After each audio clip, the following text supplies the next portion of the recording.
Day 10, done. Level 100, achieved. We spent 13 hours broadcasting yesterday. We broke for lunch and we broke for dinner, and we came back after each of those. Now, we started yesterday at level 96, and 96 and a half, and we hit 100 after 6.5 hours of play. It was more than I had anticipated. I thought that it would be 3-4 hours and we'd be there. We started to notice a little bit of slowdown when we hit 98, and the crafted pieces that we had started to be less impactful. Now, we started to get pieces like, I don't know if I still have any, we got some 600 gear, we got a couple of 610s. Most of it's since then been replaced. Got a couple of 620s. So as we're getting into the low to mid 600s, a 675 item no longer holds as much weight as it did. So 98 to 100, we definitely noticed that the monsters had more health. It was taking more to put them down. We couldn't just group up a big pack and AoE it down. It got a little bit of struggle, but really it was because we were used to something else. It still was nothing to complain about.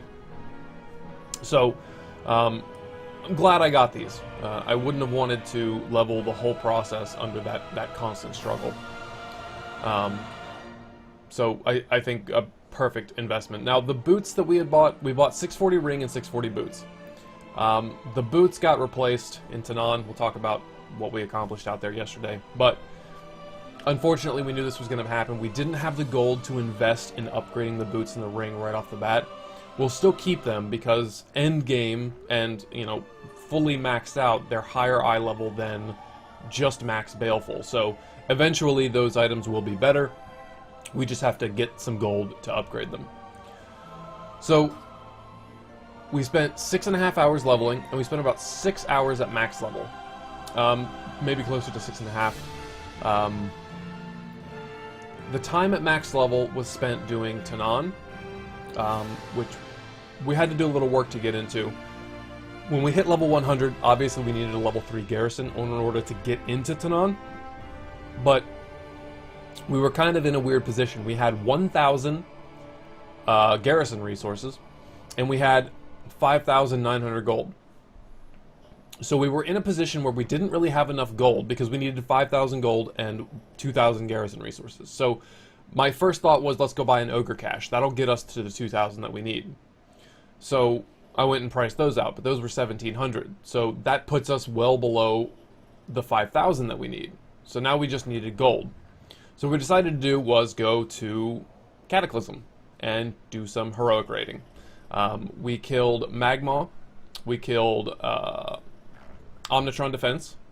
We killed Atramedes. All in Blackwing Descent. Those bosses gave us enough gold that we could have the 5,000 and the 2,000 garrison resources. So we managed to get our level 3 garrison. Getting that was the most important. We wanted to get into Tanan as early as possible. Now, the legendary questline side of things, at 98 we were able to pick up the Skyreach portion of the questline where we went and get the band off the last boss. You can do that in normal mode. So while we were leveling, we just hit up Skyreach normal, and no problem, we got the band. The follow-up quests, which are the Core of Iron, Core of Flame, Core of Life, require that the dungeons be on heroic. So we had to wait till 100 before we could do that. We managed to get that part done. We killed Terran Fiend in Auckenden, and that led us out to the Nagrand portion of the quest, where you have to track down the dragon, the time dragon, and with the help of Chromie and our mage friend, we got our next ring upgrade. So we're sitting on the 680 version, and we are currently at Abrogator Stones. So we managed to do some LFRs yesterday. We actually, by the end of it, we got enough to do the current LFR, which we will do on day 11.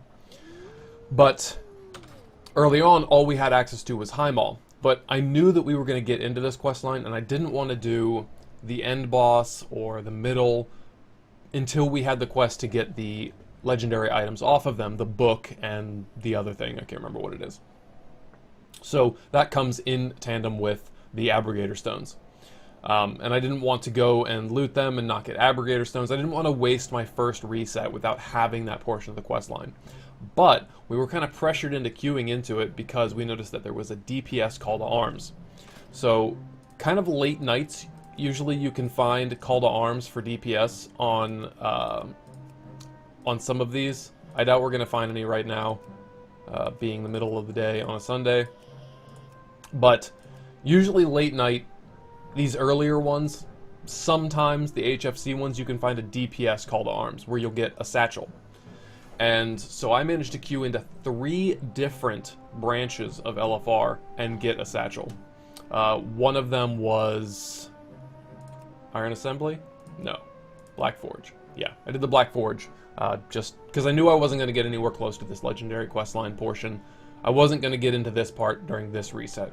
Maybe next reset. Really depends on my luck with Abrogator Stones and naval missions. But regardless, we managed to finish up all the quests, get to the Abrogator Stones, get to the legendary things that we needed off the second to last boss and last boss, and we were saved. We got our satchels, we got all our legendary questline items. We didn't do too well in Abrogator Stones. I've gotten 1 from a box, but other than that, we got 14 from the 3 wings, which isn't awful. We still have the quest for the catch-up mechanic that's out in Tanan that'll give us 5 clusters, which should be 5 stones per cluster. So this will be 25, and that will put us at 40. Yes, 40. That's some hard math. So 40 this week. I have a naval mission out right now that is at 100%, and that will get me another 10. So 50 plus maybe another 50 on the next reset. Put me at 100, and I'll just need another 25. So it depends on how lucky I am with my garrison boxes. Depends on how lucky I am with naval missions. We're working on the Mage Tower, so maybe I can, instantly complete one of my Abrogator Stone missions and, get it to recycle itself. I think that it shouldn't be too hard of a problem to finish Abrogator Stones next week. So we hit 100, and within that week's reset and the next week's reset, we get through Abrogator Stones, which I think is still really quick. And then we'll be on the next portion. And we'll be on the next portion hopefully early enough that we can do 1 reset of the next portion. So we want to just keep overlapping those resets and making sure that we are getting the maximum benefit. And the next part also has a catch-up mechanic in Tanan, so we want to make sure that we have enough Apexis crystals to satisfy that quest's needs. So that was our legendary quest line. We're 2 Abrogator Stones. I think it's great that we managed to get all of that accomplished yesterday. And it was one of the reasons that I continued playing. I wanted to get that done and out of the way. Other than that, we worked on our buildings. So we got our garrison to level 3. We haven't really upgraded anything else, but we did put other buildings down. So now we've got Mage Tower going, and that's going to be for the instant completes. And that's primarily there to help us through the legendary quest line. Once we get to the point where we need 900 runes, the naval missions can be up to 30 sometimes, I think. It's a lot. And if you instantly complete them, a lot of times you can get them multiple times per day, which is a huge speed up. So we want to get those instant completes. We want to start stockpiling them. You can hold 5 at a time. Otherwise, they can just sit in your mailbox. And you can use them out of there. So we got the Mage Tower going. Barracks we haven't upgraded yet. 900 garrison resources is still a little bit out of our price range. We got a little bit more gold. Today I'll contemplate whether or not we want to start converting more gold to garrison resources via the ogre caches. I'm hesitant. We need both our gold and our garrison resources at this point. Now I put the Lunarfall Inn down to try and get Aviana's Feather, which is an item that shoots you up into the air and then allows you to coast. Now in Tanan, when you don't have flying and you actually have to use the flight points and you have to run around the ground, this item is amazing. Especially when you're not destroying the objectives at each site. You can usually have the feather for every other one. So let's say I go up to Throne of Kil'jaeden. I start here. and then I want to leave, and I'm in the back corner. I use the feather, I hit Fellforge, I basically just fly down to Fellforge. Drop, before I hit the ground I disengage, there are slow mechanics, whatever works for you.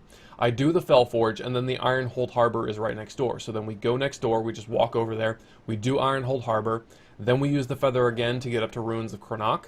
Ruins of Cranach just dumps right down into Zeth Gol. From there we can just run over to the Ironhold. By then the feather is back up, and we use it to get up to the Temple of Shannara. And that basically does our circuit of you know, killing all the objective-based items and getting all of our epixas for the day. So, very useful in this zone. And it comes from an inquest. So, that's what that's there for. This will eventually become a trading post, but the trading post's primary purpose is to give me 20% increased reputation. That's to help get me flying. So, this building for right now is just going to sit here and hopefully get me the quest that I want. I might put this to level 2 and make use of getting the treasure hunters for the time being, but eventually it will become a trading post. But until I can go straight to level 3 trading post, I'm not really going to invest in it. It gives me a merchant that allows me to trade in my garrison resources at level 1, but that's not very useful because we're using our garrison resources. Level 2 gives you access to Shat defense factions. It's another faction. It gives you access to the Auctioneer, but the Auctioneer is outside of our price range right now. And then the level 3 is what gives you the reputation gain. So until I can go straight to level 3, I'm not going to worry about it. We'll just tear it down for... we'll just tear down the inn when we can get that. We got the barn up to level 2. We started trapping. I need to go get the Saberon from Nagron today and put him into there for working. I also need to do a little bit of trapping today. The trapping that I did yesterday was enough to get me through today, but it will not be enough to sustain me much longer than that. So we will have to do some trapping on day 11. Other than that, our herb garden and our mine we got to take advantage of again, because yesterday we did it in the morning, and then when we upgraded our town hall to level 3, it reset those things. So we got to pick all the herbs again, and we got to do the mining again, and that was a pretty big help. We assigned our guy to the gem boutique, so now we can do the dailies. Yesterday's daily gave me 174 gold. Today's daily gave me 232 gold. So we're already up quite a bit of gold thanks to the daily in the gem boutique. Putting that to good use. The tannery is just giving us burnished leather. Again, our goal is to eventually get enough burnished leather to craft some of our upgrades for our boots. We're going to start getting Savage Bloods after we can get our barn to level 3. Getting the barn to level 3 requires that we just put in X number of work orders. So that's just X number of days. If we can start using our garrison resources to speed up the barn and get those out of there and place more work orders, then we can get through it faster. But again, we need our garrison resources and we need our gold, so that's kind of a tough choice to make.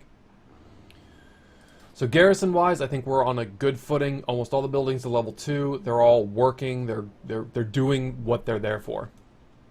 Mission wise, I kind of stopped sending a lot of missions. They have to be pretty beneficial for me to send them. This is 100 gold, and I'd like that, but I don't currently have any treasure hunters that are good in this mission, and they're not really, a 64% chance. It's not worth sending. If I send all these at 60 and 70 and 30%, I'm not really getting anything for myself. I'm just wasting garrison resources, unless they actually succeed, and then I'm getting, small amounts of experience. So I'm being pretty choosy about what I send people on. I'm looking for high amounts of EXP. I'm looking for people leveling up. And I'm using my garrison resources wisely right now. Until we start getting a lot more of these, missions are going to be kind of hit and miss. We still have a lot of followers to pick up. We are up to 20 followers, so we're at our active cap with our current sized barracks. Need to get our barracks up for sure, but a lot of garrison resources there and a lot of gold. So we'll get to that when we can get to that. Now, Tanan yesterday, we got quite a bit done. Like I said, we got satchels from our call to arms. for the LFRs that we ran in Highmall, and that didn't really net us a lot. We got a lot of cloth, a lot of leather, and a lot of plate. More leather than plate. So I still haven't decided what I'm going to play next. I'm kind of tossing up the idea between Monk and DK. I'm more familiar with DK. Monk would just be something new that I haven't really tried before. I'd probably spec it into a tank. Don't really know what I'm going to do there. But we managed to get some Baleful. Gloves are really good. I'm actually sitting on a Empower fragment, so this will take it to 695. But I'm not sure what I want to use it on, right? Items that have a tier piece, I'm hesitant. Let's say that we get to the point where we can sneak our way into normal pugs in Hellfire Citadel. Gloves is technically not one of the pieces that we want, but if we manage to do normal Socrathar and we manage to get gloves, I certainly wouldn't turn it down. So my problem is that I invest this Apexis shard into this right now, it might get replaced, and then I would kind of feel bad if something else was still a blue. The items that we want to upgrade that we know stand less of a chance of being changed are things like belt, boots, which we crafted, although, you know, we might not have the money fast enough to make our crafted boots better than these. We'll just have to see how that goes. Bracers would be a good choice. Trinket would be a good choice if we could get a better trinket. Cloak would be good if we could get a really good, well-rolled cloak. Helm, not so much. Helm is one of the earlier pieces that you can get in Hellfire. Neck would be a good choice. So we've got a lot of pieces that we could use this on that I'd rather use it on until we start seeing more of them, or until we start just having a huge amount of Apexis crystals that we can invest in buying these to upgrade our additional pieces. So I still don't feel confident about our gear right now to actually use this. So we're just kind of sitting on it for the time being.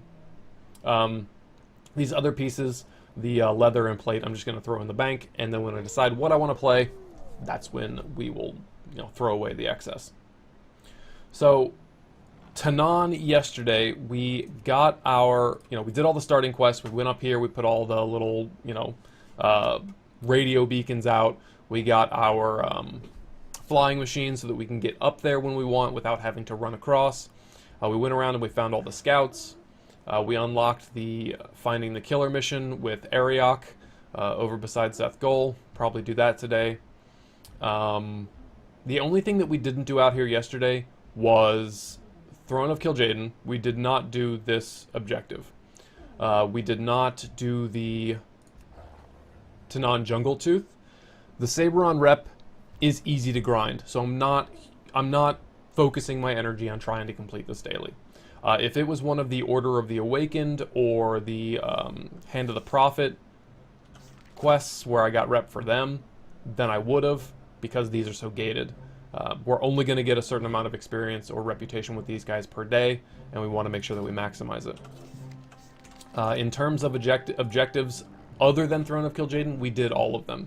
We picked up Ruins of Cranach from the table, and then we went and we did Fellforge, Ironhold, Death Goal. We did the Iron Front twice. We did it once for oil. We did it another time for Apexis. Temple, we did. And we didn't... I would have liked to have spent more time going around and killing rare spawns for Apexis and chances at the Empower tokens. The chance at just other Baleful tokens. I would have liked to have spent more time with that, but we are really underpowered to be out there. Some of these took me a really long time because I had to focus on the objectives rather than the kills. Some of the guys in the Iron Front are rough. It's just, these are taking a lot longer than they do on my main account, where I've got, you know, where I basically two-shot everything out here. And the rare spawns, you know, go down in 30 seconds.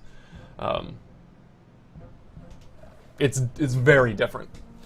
So we're struggling to be out here, but we're getting it done. So the first couple of days that we do this, we're not really going to keep tabs on how much time we spend out here, because this is not going to be an accurate representation of how much time it actually takes you to spend out here. We might We might record it in terms of how much time we spent doing gear acquisition, but if we don't actually get any gear from it, I'm hesitant to put it in that category. This has to get done, and the more that you do it, the better your chances are of getting baleful upgrades. The apexes that you get from it are absolutely necessary. You can get like 10,000 apexes a day out here in combination with the quest from your table in your garrison. Today we picked up Veil Anzu from the table. If we do the pit, it's worth more. I'm tempted to try and do the pit, but if I can't find a group, it could pose to be a lot more difficult. When we're still farming apexes to get empowered, and we're still farming apexes to try and get better rolls later on when we have much better gear, I'll likely do these and pick up the missive. So once we have more garrison resources to spend, we'll buy the missive and do this, because if you have both of them running at the same time, you do the pit once, and you get 2,000 apexes crystals instead of 1. So it's not like you have to do it twice. As long as you trigger the missive and the daily at the same time, you only have to spend 1 completion of it to get it done. Now, we still want to keep in mind that we're working on our securing Draenor achievement. So for the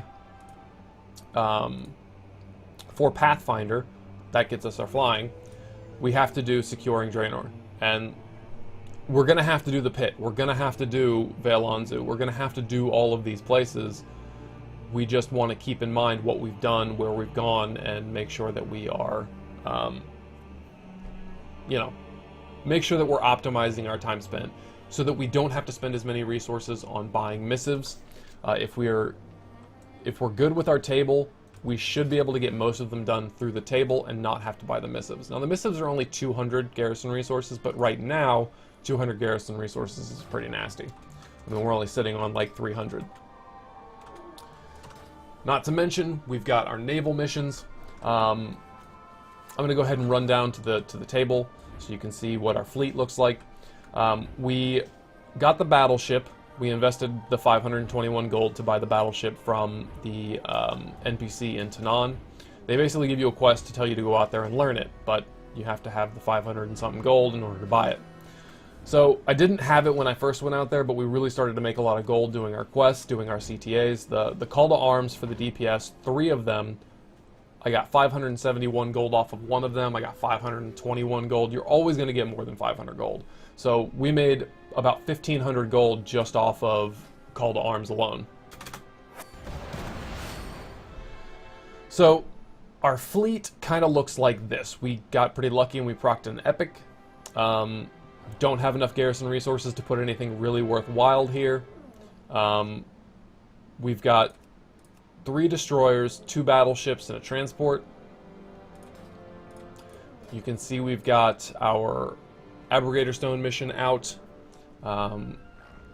We want to start getting our instant completes ready so that we can start pushing these. If I could have instant completed this early this morning, there's a good chance I'd get another one before the end of the day. There's still a good chance. I mean, 3 hours from now, we finish this. Maybe by the end of the day, I can trigger another one before we go to sleep. Really, we just need to focus on leveling them up. If I see things like, if I see baleful pieces that I could use, I'm probably going to go for them. But mail treads, I've already got pretty decent boots, so I'm not gonna worry about it. We're gonna try and spend as much time getting experience and getting these boats leveled up. We are also working on getting 4 of 15 naval missions so that we can upgrade our ship to level 2, or our shipyard to level 2. Level 3 is kind of annoying because it's treasures, but, you know, getting to level 3 is required for the legendary quest line, so we're going to do our best to make sure that it happens. I don't think that we're going to have any problems. On my alts, I didn't have any problems getting it done by then, but, you know, again, I fed my alts huge amounts of garrison resources, so buying the things they needed to 100% missions was easy. The ship attachments that they needed. So I think that is really about it. We played a lot yesterday. We still have quite a bit of questing to do. In terms of where we quested yesterday, we did finish Talador. This is a turn-in. This is my legendary questline turn-in for the 2 pieces off of Imperador and the guy before him. but we did everything out of here. Nagrand, we did a lot. We still have quite a few quests. We still have 2 campaign quests left. I dropped probably 20 quests out here, just because my quest log was getting full, and I knew I had Tanan to do, and, you know, I needed the space. We didn't really do much in Spires. We still need to go back down to Pinch Whistle. We can get our salvage yard plans and build that, which will help us get upgrade tokens so that we can start increasing the eye level of our followers once they get to max level. So we still have this zone to do that can earn us some gold. We still have a lot to do in Nagrand, which can earn us some gold. We still have a lot in Gorgrond to do.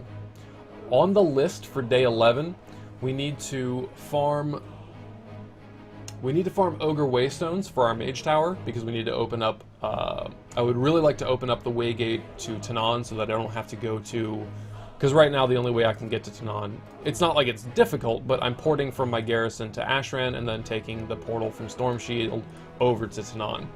But getting back from here, I have to use my Hearth. So sometimes I Hearth and then I do something and then I need to go back, and it would be nice if I just had that little portal by Lion's Watch and I could come right back to my garrison.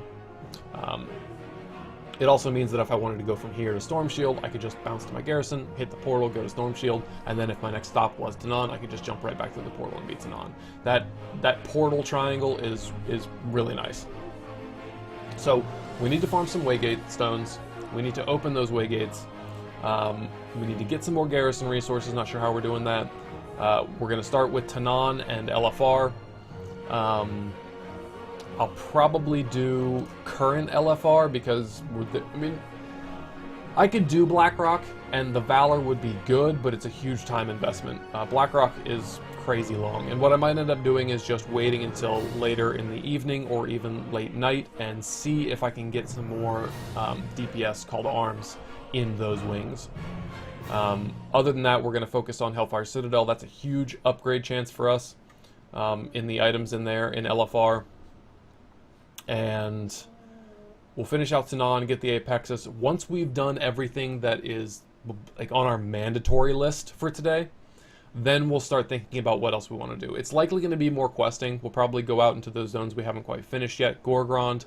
Gorgrond, we can go and we can farm our Ogre Waystones while doing quests. So there are a couple of quest lines that feed us into that area. We still have a ton of things on our plate that we need to finish. And I'm going to go ahead and end this video here and crack into it. Thank you guys for watching these recaps. If you've enjoyed this series, thank you very much. Come check out the live stream. Twitch channel details are in the description below. I've had a lot of fun doing this. I can't wait to see how much we can accomplish in the shortest amount of time possible. So I will see you guys out there.